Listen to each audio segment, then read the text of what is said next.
Assalamualaikum warahmatullahi wabarakatuh. Perkenalkan, nama saya Sri Restiningsih dari Prodi Manajemen Plus dengan nomor induk mahasiswa 2892150 253 dengan dosen pengampu Bapak Supardi SEMM di mata kuliah pengantar ekonomi mikro ini.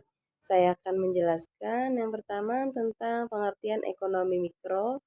Ekonomi mikro atau disebut juga ekonomi atau disebut juga sebagai mikroekonomi adalah ilmu ekonomi yang mempelajari tentang kurva permintaan dan penawaran yang kemudian turut membantu memahami pula hubungan antara perubahan upah, pola pekerjaan yang sesuai, serta memahami variabel biaya pada suatu produksi barang atau jasa dalam suatu produksi barang atau jasa. Bahasa lain dari ekonomi mikro adalah mempelajari perilaku produsen dan konsumen beserta penentuan harga pasar, sedangkan ekonomi makro adalah ilmu ekonomi yang mempelajari bagaimana perekonomian secara keseluruhan. Ruang lingkup ekonomi mikro. Ruang lingkup ekonomi mikro sendiri mempelajari seputar hal-hal yang melingkupi perilaku konsumen dan pasar di sektor individu atau perusahaan. Konsumen dan produsen sendiri merupakan individu pada setiap rumah tangga, organisasi, masyarakat, dan perusahaan. Ruang lingkup ekonomi mikro adalah meliputi yang pertama interaksi di pasar barang, yang kedua interaksi di pasar barang. Pasar merupakan tempat pertemuan antara permintaan dan penawaran.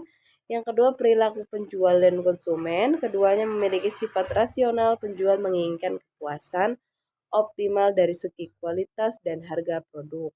Kemudian yang ketiga interaksi di pasar faktor produksi. Dari sisi penjual memiliki produk yang memenuhi kebutuhan, manusia juga membutuhkan faktor produksi dengan cara membelinya, sementara dari konsumen membutuhkan uang dalam kebutuhan pemenuhan kebutuhannya.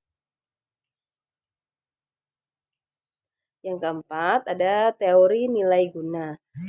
Di sini ada bagaimana suatu barang menghasilkan kegunaan atau kepuasan pada konsumen yang membeli atau mempergunakan barang produksi tersebut.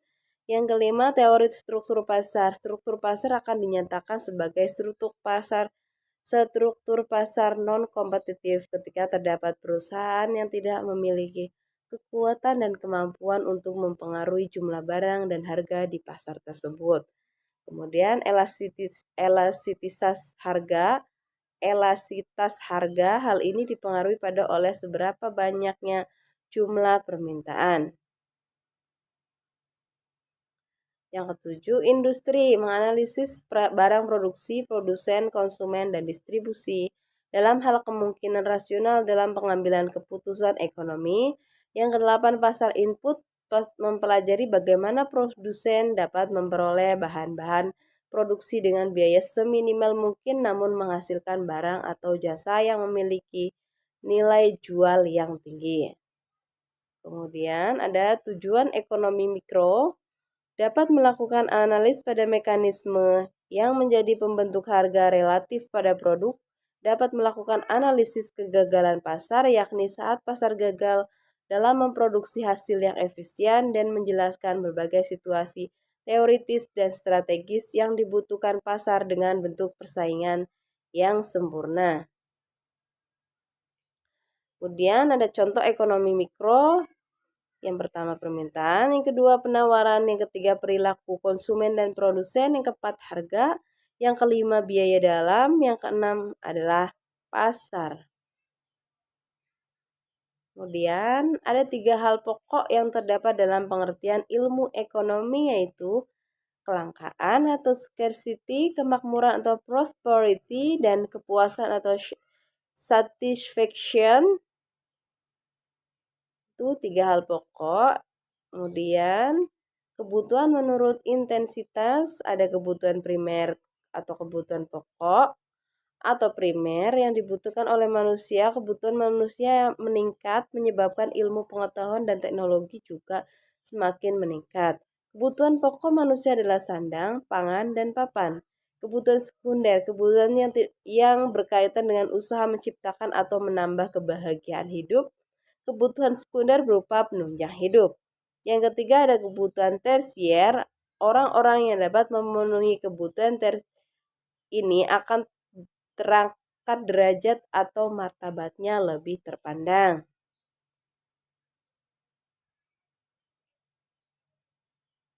Masalah ekonomi yang pertama, masalah kelangkaan. Masalah kelangkaan yang bisa terjadi pada ekonomi mikro atau ekonomi makro berlaku sebagai akibat antara ketidakseimbangan antara kebutuhan masyarakat dan faktor-faktor produksi yang tersedia dalam masyarakat.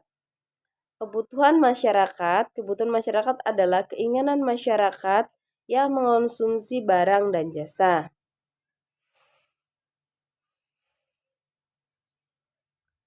Kemudian sistem ekonomi tradisional merupakan sistem ekonomi yang mengutamakan sumber daya alam dan tenaga.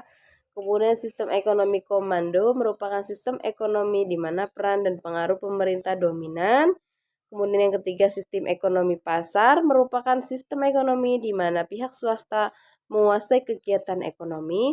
Kemudian yang keempat, sistem ekonomi campuran merupakan campuran sistem ekonomi di mana pihak swasta dan pemerintah bersama-sama memecahkan dan mengatasi masalah ekonomi. Kemudian ada peran ekonomi mikro dalam bisnis. Yang pertama, merumuskan kebijakan. Ekonomi mikro bisa menjadi dasar untuk merumuskan kebijakan perusahaan terkait dengan harga dan upah dalam pengelolaan sumber daya. Yang kedua, menyusun prediksi. Dari pengertian ekonomi mikro sudah dijelaskan yakni sebagai sumber informasi interaksi di pasar, sehingga dengan adanya ekonomi mikro maka perusahaan dapat menyusun strategi. Yang ketiga, memahami perilaku konsumen melalui ekonomi mikro, maka secara tidak langsung perusahaan dapat memahami bagaimana kebutuhan konsumen.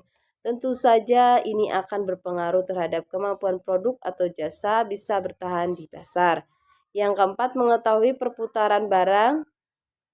Ekonomi mikro bisa menjadi alat untuk mengetahui perputaran produk. Yang kelima, meningkatkan produktivitas perusahaan.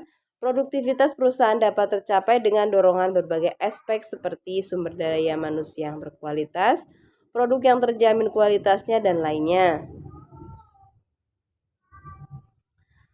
Sekian presentasi dari saya, semoga bermanfaat. Apabila ada kesalahan, saya mohon maaf yang sebesar-besarnya. Terima kasih. Wassalamualaikum warahmatullahi wabarakatuh.